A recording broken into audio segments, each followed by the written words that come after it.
Oi pessoal, bom dia, tudo bem com vocês? Então, bem-vindos aqui à videoaula de História do ARPA 1, segundo bimestre, para a gente se preparar para E.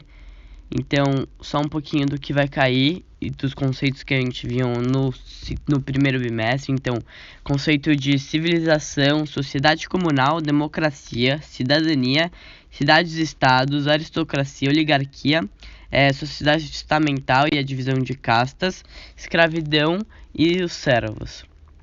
Então, para começar aqui, o que vai cair que a gente viu no primeiro bimestre, então, o período arcaico, e aí, mais especificamente, só comentando um pouquinho sobre as diferenças que a gente viu entre sociedade espartana e sociedade ateniense, que a pirâmide social ateniense tem os eupátridas, que estavam naquela época no topo da aristocracia, eram a nobreza, os georgóis, que eram pequenos proprietários de terras, os demiurgos, que eram comerciantes, os tetas, que eram camponeses sem terra, os metecos, que eram estrangeiros, e finalmente os escravos.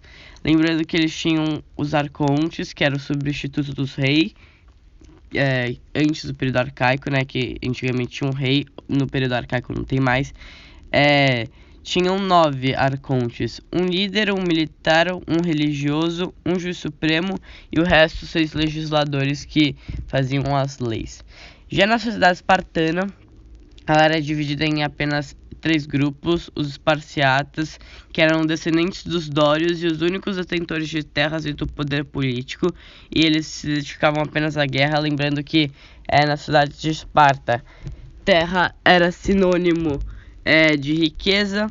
Tem os periecos também, que são homens livres, mas eles não tinham nenhum direito político e eles só podiam participar do exército quando era necessário.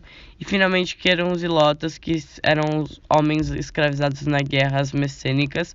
Eles não possuíam nenhum direito político e eles pertenciam ao estado espartano. Lembrando também que no período arcaico a gente tem a divisão entre polis, que tem a mesma cultura, só que política e economia diferente. Tem a fragmentação política e uma criação de uma unidade cultural grega. E naquela época também tem governos aristocráticos e não democráticos. Beleza, então agora crise do período arcaico. Então, como a gente viu no bimestre passado, os motivos que tinha pouca terra para muita gente, muita concentração de poder em um grupo muito pequeno e pouca atividade urbana, e o resultado dessa crise foi empobrecimento, muita escravidão por dívida, porque as pessoas não conseguiam pagar suas dívidas, e tensões sociais entre grupos. E aí, como isso se resolveu?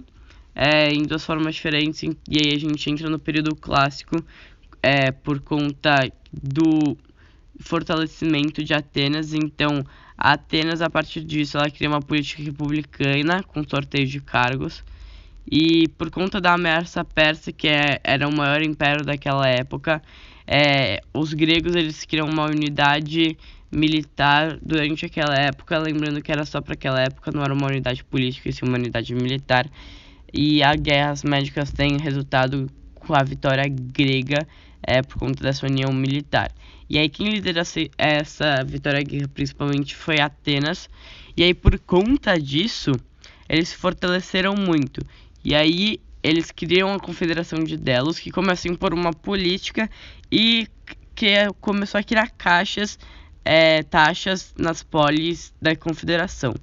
E isso irritou muito Esparta, e aí que com isso ela cria a Liga do Peloponeso. E aí isso acaba meio criando uma divisão entre as cidades gregas e um suicídio dessas cidades. Então a democracia que tinha sido construída no início do período clássico, ela é destruída, e aí o domínio espartano começa a surgir muito. Só que esse domínio espartano não dura muito, porque como no final todas as cidades ficam muito enfraquecidas, uma parte da Grécia, denominada Macedônia, começa a surgir, e ela se fortalece muito e ela conquista toda a Grécia, e aí pelo Felipe II, só que ele morre, e aí seu filho assume, que é claro, Alexandre o Grande. Bom, agora eu vou falar um pouquinho sobre Roma, mas só para finalizar sobre Alexandre o Grande, voltando naquele slide. Ele faz conquistou um dos maiores impérios que o mundo já viu, só que ele morreu muito novo e aí o império dele acabou se enfraquecendo e surgiu espaço para outro império, que é, claro, Roma. Então, falar um pouco sobre o começo de Roma. Roma no começo era uma monarquia e a maioria da população era formada pelos latinos, só que aí teve a invasão etrusca, a militarização, e aí com isso os etruscos estavam no poder, só que os patrícios, que eram o topo da camada social, não gostavam disso, nem os clientes, nem os plebeus. Então teve uma junção, principalmente pelo comando dos patrícios, eles tiraram os etruscos de Roma, e aí começou a fase da república. Então, cidadão era o homem em armas, então quem era cidadão era quem tinha armas, quem era do exército. A política de Roma naquela época tinha a Assembleia Militar, as magistraturas e o Senado, lembrando que as magistraturas e os senados eram só para os patrícios e o Senado era o topo da República Romana. Tem conquistas militares também, principalmente na Península Itálica e na ilha de Sicília, em Cartago. E aí essa conquista da ilha de Cartago ficou conhecida como as Guerras Púnicas. E com o aumento dessas conquistas tem um aumento de escravos também, e isso resulta no desemprego de camponeses que acabam indo para a miséria. E aí, com esses camponeses e com a república indo para a miséria, a república começa a se enfraquecer. Então, a plebe miserável reivindica direitos, então isso acaba criando uma crise econômica e uma crise social. Surge uma nova classe social, que são os homens novos, que são pessoas que enriqueceram com saques, comércios e trabalhos em novas colônias, e eles também reivindicaram direitos políticos, então tem uma crise política. E aí, com isso surgem os irmãos Gracos, que eles eram dois políticos extremamente populares entre os plebeus, por proporem leis que favoreciam a plebe no Senado, só que os dois foram mortos. E aí outros políticos também, querendo o apoio da plebe, começam a manipulá-la e disputando entre si. Então eles disputavam o apoio da plebe porque eles lembraram que a plebe era a maioria da população daquela época. Então quem tinha o apoio da plebe tinha a maioria de Roma. Então também tem o consulado de Mário, que foi um exército próprio que Roma montou. E aí com isso começou a ter muito caos em Roma e muitas guerras civis. E aí o Senado fez um acordo com os generais, que eram donos dos seus exércitos próprios. E aí surge os triunviratos. E aí com isso tem aquela história do Júlio César, que depois ele foi morto. Mas quem realmente toma o poder no período do triunvirato é Otávio Augusto. E aí com ele se torna o primeiro imperador romano. E aí a gente entra nos assuntos do segundo bimestre. Então, falar um pouco sobre o Império e o Império Romano e o seu apogeu. Então aqui a gente consegue ver uma foto de Otávio Augusto e outros dois tópicos muito importantes que surgiram nesse segundo bimestre. Então, são a Vila Romana e principalmente o cristianismo, que vai se tornar protagonista daqui a pouquinho. Beleza, então vamos lá. Então, falar um pouco... o período do Império foi um período muito rico, de muitas conquistas, e onde, claro, o Império Romano realmente se tornou o Império Romano, aquele que a gente conhece, muito sangrento, com muitas guerras, muitas vitórias. Também foi o período em que os escravos começou como eu posso falar? Acho que vocês já viram, né? O Coliseu e a Batalha de Gladiadores foi nesse período também. Mas eu vou falar um pouco mais especificamente sobre a crise do Império e como ela ocorreu. Então, ela começou no século III e com a fim da expansão territorial. Então, de novo, a expansão territorial causando uma crise, né? Assim como na República. Com o fim da expansão territorial, então não tinha mais para onde eles conquistarem. A diminuição do número de os escravos começaram a cair, então teve uma diminuição no número de escravos, porque não tinha mais onde eles pegarem escravos, porque não tinha mais território, né? E aí tinha uma falta de mão de obras, e os preços, com isso a inflação aumentou, e os preços dos escravos aumentaram também. E com isso, os preços dos escravos aumentando, teve um encarecimento e a diminuição dos preços dos produtos. Beleza. Com isso, a plebe começou, com essa inflação, a plebe começou a ficar pobre de novo. Então teve um empobrecimento da plebe e aí uma retração econômica. Então a economia começou a cair. A economia começando a cair, teve também uma queda na arrecadação dos impostos. E aí isso gerou três coisas. Então teve um aumento dos impostos para cobrir essa inflação, a desvalorização da moeda romana e gastos dos impostos dos estados. Então, entre exército, plebe, e isso começou a causar uma grande demanda no estado. E aí, a partir disso, começou a criar uma crise política. Por quê? Ó, como a gente consegue ver aqui. Porque com essas inflações começaram a ter revoltas e também começaram a sair da cidade de Roma e o empobrecimento da plebe, como eu falei. Então a maioria da população começou a ficar muito pobre. E aí com isso eles saíram de Roma, então as províncias ficaram enfraquecidas, o exército ficou enfraquecido e as fronteiras, o exército ficando enfraquecido, as fronteiras militares com os povos bárbaros daquela época ficaram enfraquecidas também. E aí com isso deu espaço para os povos bárbaros finalmente invadirem Roma. E aí a gente tem a divisão do Império Romano do Oriente e o Império Romano do Ocidente. Eu vou falar agora um pouco do Império Romano do Oriente. Daqui a pouquinho a gente volta para falar sobre a queda do Império Romano do Ocidente. E aí eu vou falar agora um pouco sobre o Império Romano do Oriente ou o Império Bizantino. Então vou falar um pouco sobre a formação e a sobrevivência dele. Então, a criação da cidade por Constantino em 330 depois de Cristo. Lembrando que a cidade se chama Constantinopla, que era a capital, hoje em dia é conhecida como Istambul. Então ele proclama a capital do império, Constantinopla, e as riquezas que estavam em Roma acompanham para o Império do Oriente. Então o Império do Oriente era um império muito rico. Com isso o Ocidente fica frágil e só que de novo eles mudam a sede de volta para Roma, o que não fazia muito sentido. Mas as riquezas, mesmo a sede voltando para Roma, as riquezas não voltam. Então mesmo Roma sendo a capital do império, a parte mais rica era Constantinopla, ou seja, o Império Bizantino. E aí tem a divisão do império por Teodósio no final do século IV. Então o Oriente ele tinha mais comércio, ele tinha mais dinheiro e ele era mais protegido por conta do seu território, que eu já vou falar daqui a pouquinho. E o Ocidente ele era mais vulnerável, ele era menos rico e menos protegido, principalmente com a invasão dos povos bárbaros.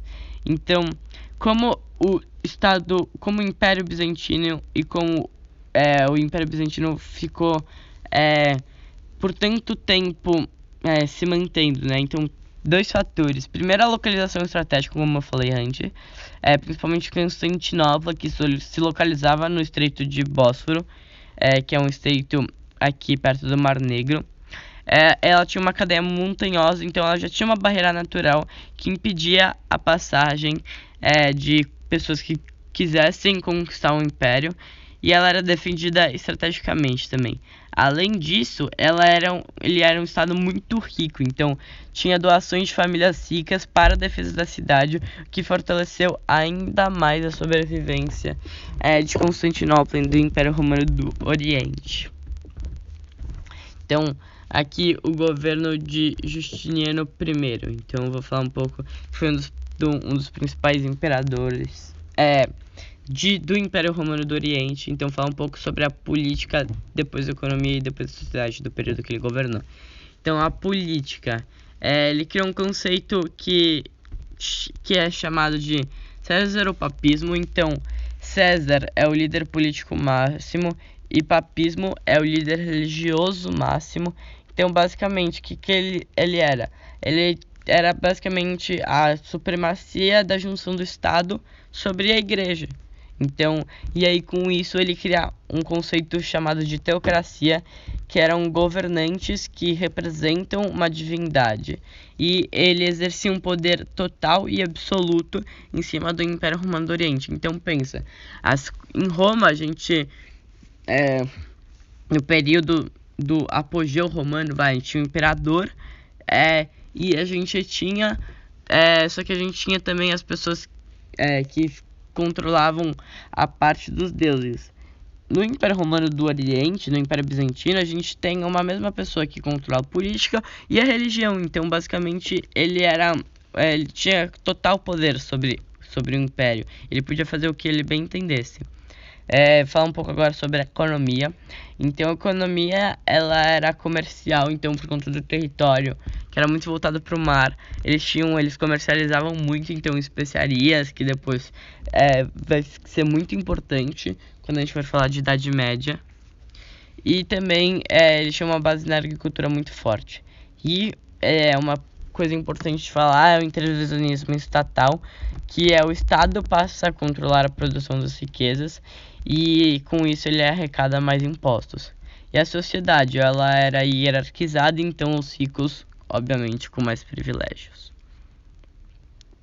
Então agora eu vou falar um pouco sobre o governo continuar falando sobre o governo do Justiniano I e os capítulos seguintes que acompanharam a história do Império Bizantino. Então, conquistas territoriais. Então, o sonho era restaurar o antigo Império Romano. E aí, como eles fizeram isso? Conquistas no norte da África, no sul da Península Itálica e no sul da Península Ibérica. Com isso, teve o aumento de custos de impostos e a insatisfação popular da parte mais baixa da pirâmide social do Império Bizantino. E aí, isso levou a uma mudança de rumo. Então, após a morte do Justiniano, passa a haver uma dinastia grega de imperadores, resultando em mudanças. E aí aqui um pouco das mudanças. Então, só antes de eu falar das mudanças, vê aqui o mapa, ó.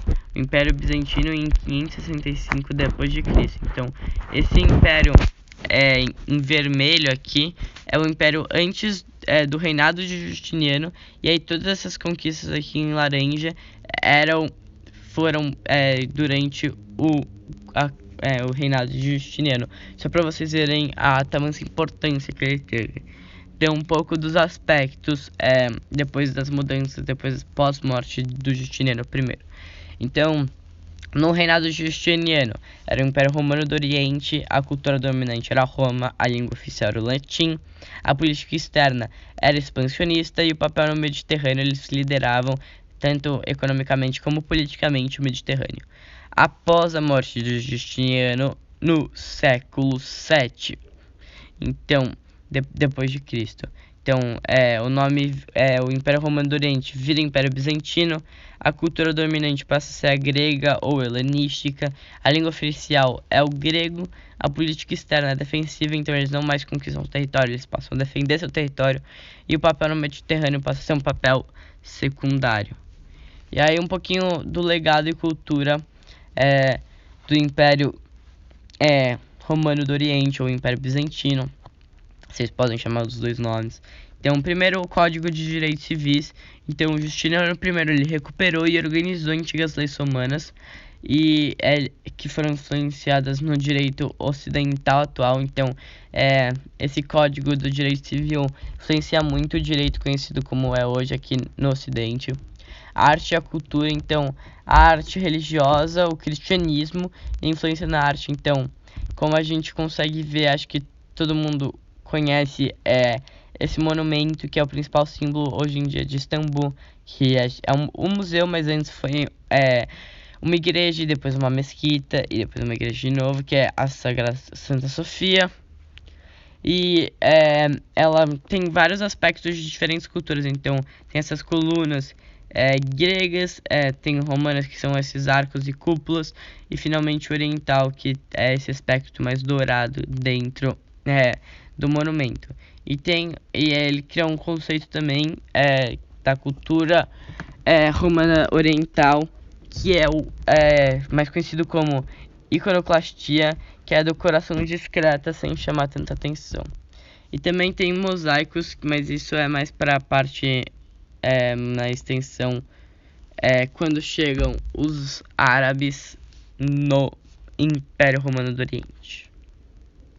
E aí, para vocês quiserem só saber mais sobre a Santa Sofia, tem um videozinho no Moodle tipo de 5 min que é interessante vocês verem. Então, agora, como eu falei antes,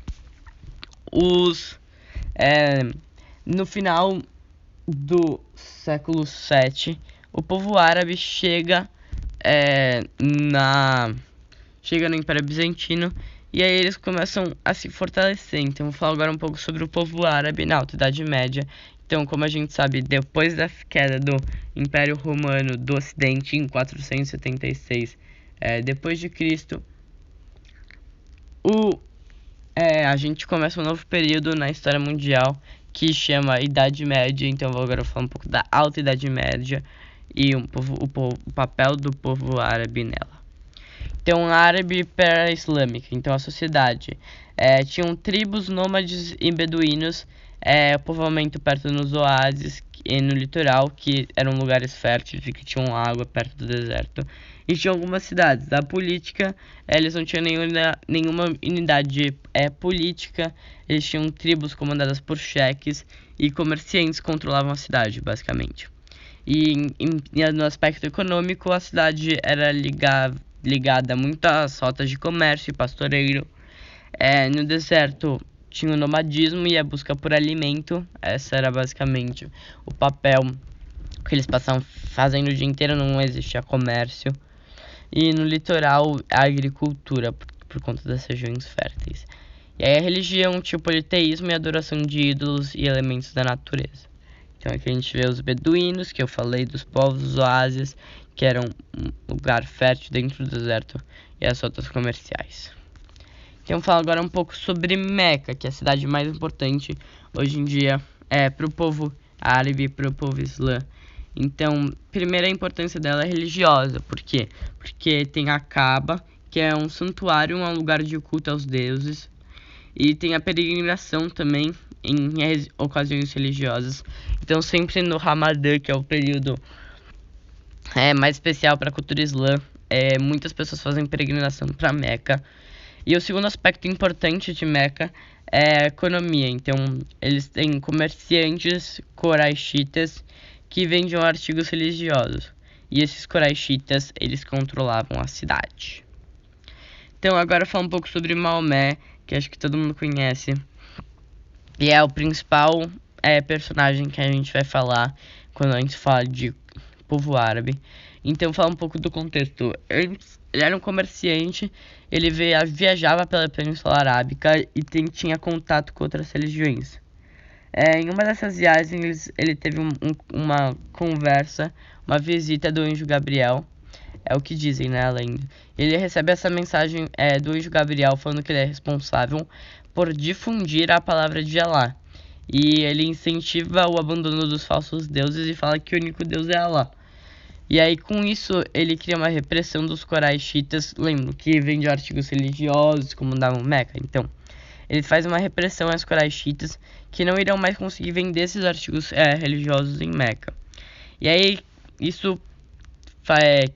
a partir disso, tem um período da Hégira, que é em 622 d.C., que é a fuga de Maomé em direção à cidade de Tatreb, futuramente chamada de Medina al-Nabi, que é a cidade do profeta, e marca o início do calendário árabe. Então, o calendário árabe começa a contar a partir do ano 622 d.C., no calendário romano, né? Nosso calendário hoje em dia. Então, aqui um mapinha só para vocês verem a jornada que sai de Meca, que tá em vermelho, para ir para Medina ou Médina.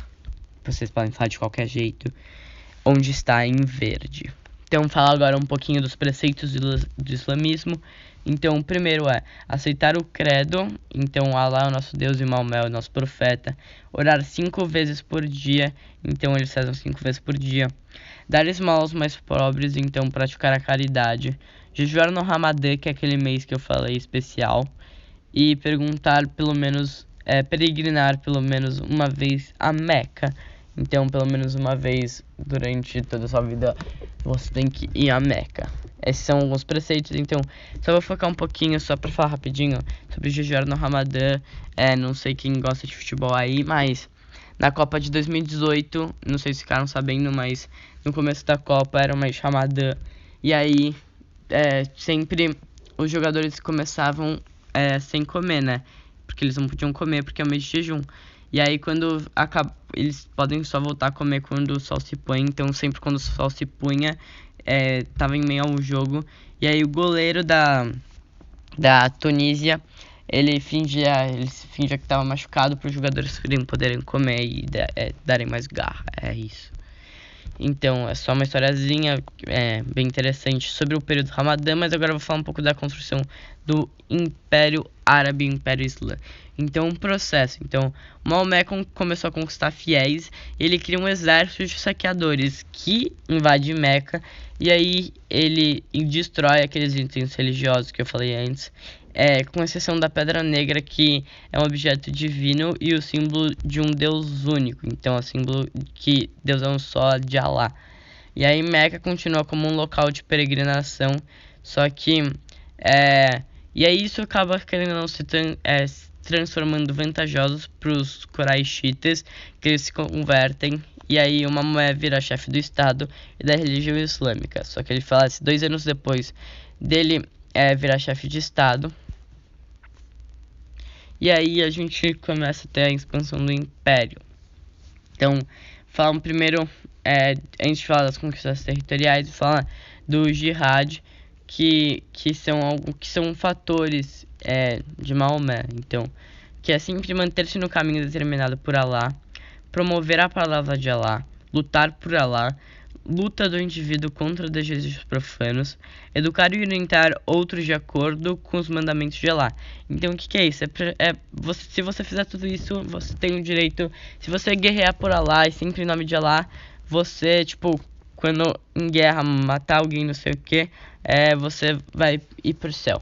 É basicamente isso que eles falam. E aí também outro fator é a recompensa das guerras. Então, com essas guerras, o Império Árabe tem mais controle comercial, mais terras férteis e mais espólios de guerra. E aí as conquistas territoriais. Então, isso esse daqui em vermelho quando Maomé morre. Aqui essa parte em vermelho, então Medina e Meca a gente consegue ver. Depois esse amarelo é os resultados depois da morte de Maomé. E aí por fim esses em laranja são das cruzadas, mas aí depois a gente vai falar mais pra frente. Então o resultado disso é uma unificação completa da Arábia. Bom, com o sucesso do Maomé e da cultura que ele ajudou a espalhar e da religião, eu vou falar um pouco da política que isso trouxe. Então, com esses territórios conquistados, então com muitos territórios, eles são divididos em califados, que são unidades políticas autônomas, e eles são chefiados pelos califas. O que são os califas? Eles são os sucessores de Maomé e eles cumprem funções políticas, militares, judiciais e religiosas. E aí, por conta desses califas, hoje em dia a gente tem uma divergência na religião e na cultura islã. Então, tem os xiitas, que eles acreditam que califa é descendente de Maomé e eles seguem somente o Corão. E tem os sunitas, que eles falam que os califas eles são escolhidos pela comunidade, eles seguem o Corão e a Suna. Então, vou explicar agora um pouco do Alcorão e da Suna. Desculpa, gente. O Alcorão, ele é o livro religioso escrito após a morte do Maomé, que fala sobre Alá e sobre Maomé. E ele conta, então, como eu falei, a história de Maomé, Alá e os preceitos do islamismo. Já a Suna, eles são os textos complementares do Alcorão. Então, ele complementa e fala um pouco sobre regras e etc. E sobre costumes também. Agora um pouco das contribuições do Império Árabe para o nosso mundo. Então, um pouco de contribuições gerais. Então, matemática, o sistema decimal. Medicina, eles começaram no estudo de doenças. Cartografia, eles fizeram mapas mais elaborados. E na astronomia, instrumentos náuticos, que orientação a Meca. Então eles faziam mais ou menos tudo voltados a Meca. E aí por isso que eles têm instrumentos náuticos, né, e estudos náuticos. E também fala depois sobre Bagdá, que é a capital do Império naquela época, que depois virou Bagdá, que é um centro intelectual onde tem hoje em dia novas tecnologias e traduções de textos, diversas origens e a preservação do conhecimento. Então, mais um pouquinho das contribuições. Então, arte e arquitetura. Então, na arquitetura, tem eles que fizeram minaretes, que então torres altas onde são feitas as chamadas para oração, que a gente pode ver aí no caso no Taj Mahal, mas também dá para ver na Santa Sofia, como eu falei antes, cúpulas que representam os céus e o universo, e esses arcos também. E já também uma coisa importante falar, que eles proibiram a representação de qualquer figura religiosa. Então, por que isso? Porque eles falam que você tem que adorar a Deus e não aos homens. E aí eles desenvolvem essa arte geométrica, então mandalas, como a gente conhece hoje, que são muito presentes na cultura oriental. E tanto que você vai entre uma mesquita, você não vê nenhuma representação de Allah, você vê um monte de desenhos geométricos e etc. Então é isso, gente. Muito obrigado por assistirem essa aula. Qualquer dúvida, vocês podem chamar a gente no Instagram do ARPA1 ou mandar um e-mail pra gente depois que a gente vai responder. E é isso, gente. Boa aí pra todos.